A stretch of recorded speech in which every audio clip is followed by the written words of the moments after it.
Configuration. Generally इस regulator के 3 terminals होते हैं। पहले टर्मिनल को हम एडजस्टेबल या ग्राउंड पिन कहते हैं, सेकेंड टर्मिनल को हम आउटपुट पिन कहते हैं और थर्ड टर्मिनल को हम इनपुट पिन कहते हैं। Circuit diagram.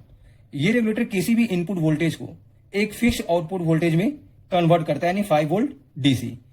रेगुलेटर का जो वोल्टेज ड्रॉप जो होता है वो 1.1 वोल्ट होता है, यानी इनपुट वोल्टेज और आउटपुट वोल्टेज का जो मिनिमम डिफरेंस होना चाहिए वो 1.1 वोल्ट होना चाहिए, तभी ये आईसी ऑपरेट करेगा। यानी हम कह सकते हैं कि इनपुट वोल्टेज हमेशा आउटपुट वोल्टेज से 1.1 वोल्ट ज्यादा होना चाहिए। इस रेगुलेटर को ऑपरेट करने के लिए minimum input voltage 6.1 volt DC हम देते हैं और मैक्सिमम 15 वोल्ट डीसी तक हम दे सकते हैं। हमें आउटपुट वोल्टेज हमेशा 5 वोल्ट डीसी मिलता है।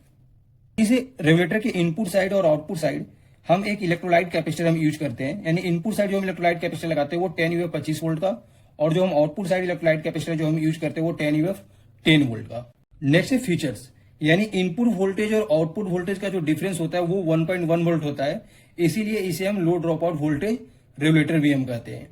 इस रेगुलेटर का जो आउटपुट करंट जो होता है वो 800 मिली एम्पियर होता है और ये हमें फिक्स आउटपुट वोल्टेज में प्रोवाइड करता है 5 वोल्ट डीसी। इस रेगुलेटर का जो लाइन रेगुलेशन जो होता है वो 0.2% मैक्सिमम होता है और लोड रेगुलेशन जो होता है वो 0.4% मैक्सिमम रहता है। यानी इस रेगुलेटर का यूज हम कहाँ करते हैं, तो इसका यूज हम पावर सप्लाई में करते हैं, दोनों की पावर सप्लाई में हम इसका भी यूज करते हैं, एलसीडी डिस्प्ले में इसका हम यूज करते हैं और सेंसर मॉड्यूल में।